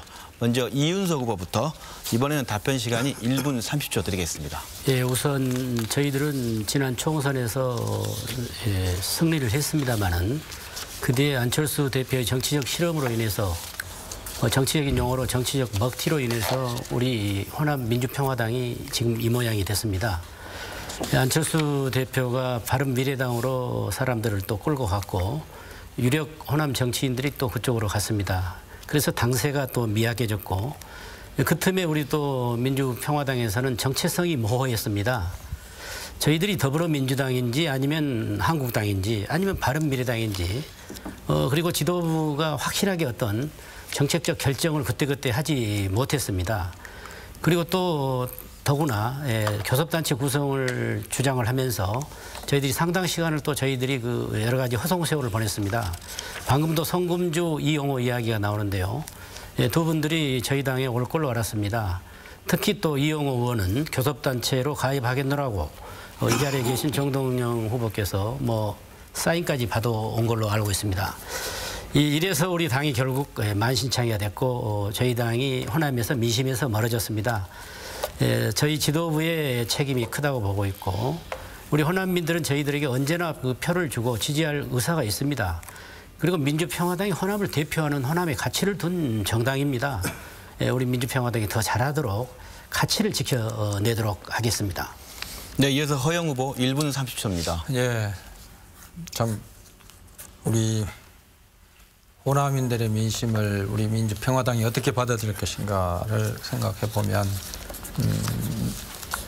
생활고입니다. 생활고. 호남이 외면받지 않는 그런 경제 중앙으로부터 외면받지 않는 것이 더 중요하다고 생각합니다.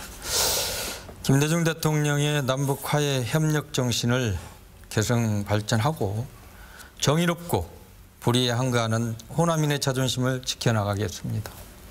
민주평화 개혁 민생 평등을 민주평화당의 목표를 확실히 추구해 나가겠습니다. 호남 경제 발전을 위해서 호남 해안의 천혜 관광자원을 활용하고 여수 등 국제 컨벤션 센터 등을 이용하여 마이스 산업을 관광 서비스 산업으로 강력하게 추진하도록 하겠습니다. 중소기업과 자영업, 청년 실업자를 위해 정책을 실현해 가겠습니다. 우리 호남의 군산의 조선사업, GM자동차, 철수, 광주의 자동차 부품 산업에 전담을 설치하여 대책을 강구하도록 하겠습니다. 더불어민주당 호남의 소외 정책을 보완해 가겠습니다. 예, 감사합니다. 네, 감사합니다. 호남 민심을 되돌릴 회복할 방안에 대해 듣고 있습니다. 다음 최경환 후보 역시 1분 30초 내로 말씀해 주십시오. 네. 우리 호남 대변 정당으로 민주평화당이 출범을 했습니다. 저는 이번 전당대회를 통해서 호남 정치의 주류 세력들, 주도 세력들의 변화의 가능성을 찾을 수 있다면 성공하는 거라고 생각합니다. 저는 초선 의원이지만 과감하게 당대표에 도전하고 있습니다. 이런 변화의 흐름들이 나온다면 우리 당을 다시 볼 거라고 생각합니다. 현역이든 원외든 또 도전할 준비하는 사람이든 웅크리고 앉아 있어서는 변화를 가져올 수 없고 관심도 끌 수 없다고 생각합니다.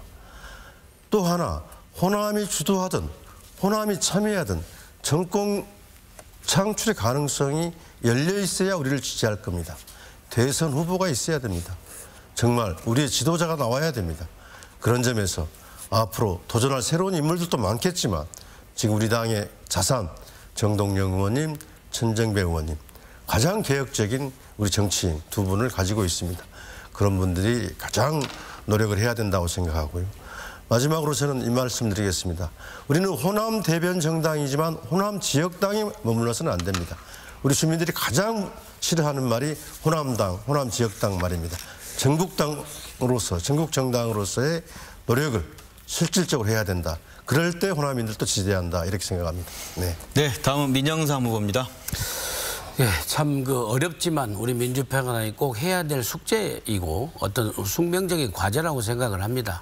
바닥에서는요, 호남 민심을 회복하는 그 민주평화당이 갈 길은 문재인 대통령과 함께 하라는 겁니다. 그걸 잘 알고 있습니다. 그런데 그걸 무작정해서 애걸복걸 함께 하면서는 우리 민주평화당만 죽어나는 일이라고 생각을 합니다. 그럼 어떻게 함께 해야 되느냐? 정책으로 함께 해야 된다. 실사구시 정책 야당으로서 더불어민주당과 문재인 여당과 함께 하는 그런 우리 민주평화당의 모습을 보여줄 적에 바로 우리 민주평화당이 야당으로서 여당과 협조하고 호남 민심하고 거슬리지도 않으면서 수권 정당으로서 모습을 보여주는, 그렇게 해서 지금도 고생하고 계시는 17명의 우리 현역 의원님들이 좀 더 당원들과 함께 노력을 하셔서 정말 고생 많으시죠. 안철수 후보가 부도를 내고 나서 태어난 뒤에 정말 빈 공간을 지키고 계시는 그 17명 현역 의원들께서 호남 예산 많이 챙기고 하지만은 좀 더 제도적으로 일자리를 많이 만들고 서민경제, 골목경제, 청년들이 취업을 많이 할 수 있는 그런 법률 투쟁을 통해서 갈 적에 우리 호남 민심도 야, 민주평화당이 이제 제대로 수권정당의 모습을 보이구나라고 하면서 민심이 2016년도에 20대 총선 때 민심으로 다시 돌아오리라고 저는 확신합니다. 네, 이번에는 정동영 후보 차례입니다. 호남은 지역이면서 동시에 가치입니다. 민주평화당은 그 당 이름에 그 방향이 딱 들어 있어요. 더 많은 민주주의, 더 많은 평화체제죠. 더 많은 민주주의와 관련해서 농민, 어민들의 삶을 보호하기 위해서 민주평화당 강령의 농축수산업 육성법 제정을 추진한다 이렇게 돼 있어요. 강령을 실천하겠습니다. 그리고 동시에 짧은 시간이니까 제가 당대표가 되면 첫날 할 일이 있습니다. 그게 뭐냐면요, 현대판 소작인인 자영업자들의 권리를 지켜주기 위한 특별법 제정 선언을 하겠습니다. 한국판 차지 차가법인데요. 일본은 100년 전에 이 법을 만들었어요. 차지, 땅을 빌리는 사람, 차가, 가게를 빌리는 사람의 권리, 세입자의 권리가 건물주의 권리와 대등하다 하는 것이 일본에서 100년 전에 만들어진 법입니다. 그래서 일본에 가면 우동집, 소밭집 100년 넘은 가게들 많잖아요. 얼마 전에 종로에서 궁중족발집 사건이라는 게 있었어요.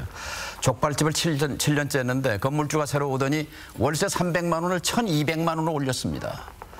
화가 난 이 세입자가 망치를 휘두르는 바람에 큰 사회 문제가 됐습니다만, 자, 민주평화당은 누구를 대변할 것이냐? 농민, 어민, 자영업자, 중소기업, 이분들을 확실하게 대변하면 호남당이 아니라 전국당으로 발돋움할 수 있다고 생각합니다. 네.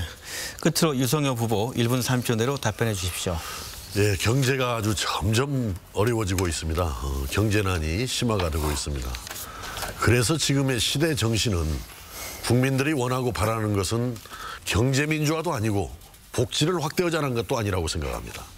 경제를 살려내라는 것이 현재 국민들의 요구고 바람이라고 생각합니다. 저는 제가 당대표가 된다면은 우리 민주평화당이 공직자의 친구가 아니고 자영업자, 중소기업의 친구라는 것을 분명하게 보여드리려고 합니다. 그 길은 문재인 정부에서도 실패를 하고 있지만은 이명박, 박근혜 정부에서도 실패했던 경제정책 실패의 가장 큰 원인이 재정지출 확대, 공공부문 비대화라고 저는 생각합니다. 그래서 과감하게 공공개혁을 단행하는데 그 방향은 축소개혁입니다. 축소개혁을 단행해서 거기에서 확보된 재원을 가지고 실업 안전망 대책, 재교육 대책 이걸 추진하면서 경제의 각 요소가 안정된 가운데 생산성이 향상되고 또 잠재 성장률이 향상될 수 있는 이런 방안을 찾아서 꼭 복지 대책이 아니더라도 국민 개개인이 자력으로 살아갈 수 있는 그러한 경제 여건을 만들어내는 것이 더 시급하고 필요하다 이렇게 생각합니다. 그래서 저는 그 말로만이 아니고 진정으로 우리 민주평화당은 공직자의 친구가 아니고 자영업자, 중소기업의 친구다라는 것을 분명하게 메시지를 전달해 내겠습니다. 네, 성실히 답변해 주신 6분의 후보 여러분 감사드립니다. 민주평화당 당대표 후보 토론회 이제 마무리할 시간입니다. 끝으로 지역민들의 하고 싶은 말씀이나 미처 답변하지 못한 내용이 있다면 말씀해 주시기 바랍니다. 각 후보에게 마무리 시간 1분 30초 드리겠습니다. 정해진 순서에 따라 허영 후보부터 마무리 발언해 주시기 바랍니다. 네, 5분 후보님 수고들 많으셨습니다. 민주평화당은 누가 뭐래도 호남 정신에 뿌리내린 정당입니다. 존경하는 전남의 당원 동지 분께서 힘을 실어주셔야 합니다. 도민들께서 채찍과 함께 격려도 해주셔야 합니다. 현재 여당만으로는 부족합니다.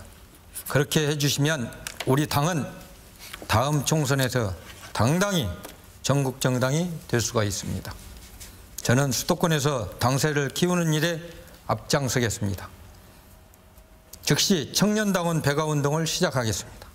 당이 없어질 수도 있다는 식의 무책임한 발언은 발도 못 붙이게 하겠습니다. 가슴 펴고 살만한 공정한 사회를 반드시 이뤄내도록 최선의 노력을 다하겠습니다. 존경하는 광주, 전남 당원 동지 여러분, 민주평화당 꼭 지켜주십시오. 죽느냐 사느냐에 달려 있습니다. 우리 지도부 잘 보살펴 주시고 민주평화당 전국 정당이 될 수 있도록 같이 해주시기를 부탁을 드리겠습니다. 감사합니다. 네, 이어서 최경환 후보 순서입니다. 1분 30초 마무리 연설해 주십시오. 네, 제가 2년 전 국회의원이 되기 전에 전남대에서 학생들을 한 2년간 4학기 가르친 적이 있었습니다. 우리 그 우수한 실력 또 재능을 가진 학생들 그 눈빛을 보면은 저는 불안했습니다. 나는 지방대생이야, 나는 호남 출신이야, 이런 눈빛에 그대로 나타나 있었습니다. 기회가 박탈되지는 않을까, 기회가 없지는 않을까, 이런 걱정들이 많이 있었습니다. 제가 정치를 하는 이유이기도 합니다. 호남을 대변하겠다고 나온 민주평화당 참으로 큰 위기에 처해 있습니다. 호남 정치도 또한 변방으로 밀려나고 있습니다. 이미 수도권과 영남으로 정치의 주도권을 뺏기고 있습니다. 우리가 다시 회복해내야 됩니다. 그러기 위해서는 지금은 민주평화당을 살리는 게 중요하다 이렇게 생각하고 있습니다. 도전이 중요하다고 생각합니다. 초선인 의원인데 무슨 언감생심 당대표냐, 지역활동, 의정활동 잘하고 재선하면 되지, 이런 이야기를 합니다. 그러나 그만큼 한가하지가 않습니다. 도전한다는 게 중요하다고 봅니다. 그게 바로 호남 정신이라고 봅니다. 이런 점에서 여러 지역에 우리 당원 동지 여러분 또 시민 여러분, 이 새로운 정치, 호남의 주도력, 정치 주도력을 회복하기 위해서 변화를 위해서 저에게 2표 중 1표를 주시기를 바라겠습니다. 열심히 하겠습니다. 네, 다음은 민영삼 후보 순서입니다. 예, 광주 전남의 5만 당원 유권자 여러분, 그리고 여론조사에 참여하실 광주시민 전남도민 여러분, 우리 6명의 후보 토론회 잘 보셨습니까? 우리 민주평화당 힘들고 어렵지만 이렇게 다시 살아나려고 6 후보를 비롯한 많은 국회의원들과 당원들이 노력하고 있습니다. 우리 민주평화당을 지키고 협력하고 우리가 또 문재인 정부의 성공을 위해서 강력한 견제하면서 협조할 것을 협조하는 야당이 될 수 있도록 여러분께서 힘을 실어 주십시오. 이번에 여러분께서는 2표씩을 갖고 계십니다. 한 표는 대표를 뽑고 한 표는 최고위원으로서 지도부를 구성하는 데 행사하실 것입니다. 대표는 개혁성과 경륜을 겸비한 유능한 지도자를 여러분께서 잘 현명하게 선택하시리라고 봅니다.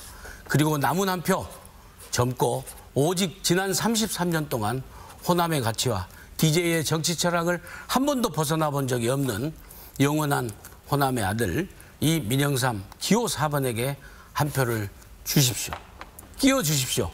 그러면 제가 지도부에 들어가서 우리 민주평화당이 여러분에게 다가가서 구태정치, 낡은 정치, 리모컨 정치 이런 정치 다 없애면서 여러분들에게 새로운 모습으로 다가가도록 노력하겠습니다. 저 기호 4번 민영삼 꼭 끼워 주십시오. 네, 계속해서 정동영 후보 시간입니다. 최우선적으로 해야 할 일은 국민적 관심을 민주평화당에 끌어들이는 일입니다. 그러기 위해서 먼저 해야 할 일은 단합입니다. 단합과 화합입니다. 갈등과 반목이 있는 정당에 국민은 눈살을 찌푸리지 관심을 주지 않을 것입니다. 이 단합과 화합을 위해서 우선 17명이 똘똘 뭉쳐야 하고 10만 당원을 하나로 통합해야 합니다. 그러기 위해서 필요한 것이 당 운영에 있어서 투명성입니다. 투명하고 그리고 개방성입니다. 활짝 열어야 합니다. 문턱이 없어야 합니다. 그리고 민주성입니다. 이 세 가지 원칙을 가지고 당을 이끌겠습니다. 이것만 갖고는 부족하지요. 뭐냐? 무엇을 위한 정당이냐? 농민, 어민, 자영업자, 중소기업에게 실질적으로 도움이 되는 정당을 만들겠습니다. 아까 한국판 100년 가계법, 특별법 제정에 나서겠다고 했는데요. 동시에 재래시장에 가면은 이 간이과세 1년에 매출 4,800만 원이 넘어가면 일반과세로 전환이 됩니다. 15년 전에 만들어진 기준이기 때문에 이거 2배로 올리는 게 맞습니다. 15년 사이에 물가 2배 올랐잖아요. 그래서 장사하시는 분들 이 간이과세자로 계속 남아있을 수 있도록 하는 혜택만 민주평화당이 만들어도 전국에 있는 630만 자영업자들이 민주평화당 지지 보낼 것 아니겠습니까? 이것이 바로 민주평화당을 살리는 길이라고 생각합니다. 선명한 개혁 노선, 진보적 민생 노선, 이것이 민주평화당을 살리는 지름길이라고 확신합니다. 네, 이어서 유성엽 후보 차례입니다. 예. 저는 우리 민주평화당을 대한경제정당으로 만들어서 이명박, 박근혜, 문재인 정부에 이르면서 실패한 경제정책의 원인을 분명하게 객관적이고 정확하게 규명해낼 것입니다. 또 거기에 근거를 해서 정말 대한민국의 경제를 살려낼 수 있는 경제 정책들을 분명하게 제시를 할 것입니다. 그 과정을 통해서 저는 우리 민주평화당을 살리고 대한민국 나라의 운명을 살려내겠습니다. 저는 다가오는 2020년 제21대 총선에서 우리 민주평화당을 원내 1당으로 세우겠습니다. 그 여세를 몰아서 2022년 집권의 시대를 열겠습니다. 호남 정권 재탄생의 시대를 반드시 열겠습니다. 저는 그동안 제 정치해놓은 이력을 보면은 무에서 유를 창조하는 정치를 해왔다라고 스스로 감히 자부를 합니다. 호남에서 무소속으로 연이어 당선됐고 또 국민의당 만들어서 3선 국회의원이 되기도 했습니다. 지난 지방선거에서는 참패 속에서도 제 지역구 고창 군수를 현역에 도전하는 민주당 군수를 꺾고 당선시키는 행운도 맛보았습니다. 제 저력과 행운으로 민주평화당을 반드시 살려내겠습니다. 감사합니다. 네, 마지막으로 이윤석 후보 마무리 연설해 주십시오. 예, 고맙습니다. 굉장히 뜨거운 날씨 속에 저희들 토론 잘 보셨는지요? 제가 시작할 즈음에 저의 처지를 말씀을 드렸습니다. 저와 똑같은 처지에 있는 사람들이 힘을 내서 민주평화당을 함께 잘 꾸려 나가자고 저는 출마를 했다고 보시면 됩니다. 저는 지난 선거에서 낙선하고 한 달 지나서 지금 이렇게 출마하고 있습니다. 당에 여러분들께서 선당 후사, 당을 살려내야지 이렇게 있어서 되겠느냐. 저는 천정배, 박지원 두 분의 강력한 권유와 또 이 자리에 계신 정동영 후보님께도 말씀을 드렸더니 꼭 그렇게 등록을 해서 함께 했으면 좋겠다고 말씀을 하셨습니다. 참으로 고민이 되었습니다. 다시 우리 당의 권노갑, 정대철, 박양수, 이훈평 이런 어르신들과도 상의를 해서 꼭 당을 지키는데 적어도 네가 전남에 대해서 광주에 대해서는 알지 않느냐. 그래도 너만큼 문재인 정부하고 각을 세우면서 협조할 것은 협조하고 얻어낼 것은 얻어낼 수 있는 정치인이 많지 않은데 이렇게 있어서는 되지 않겠다. 그래서 출마를 하게 되었습니다.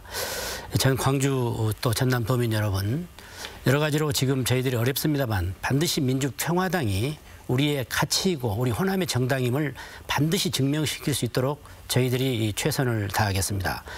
어려워진 경제도 살리는데 함께 하도록 하겠습니다.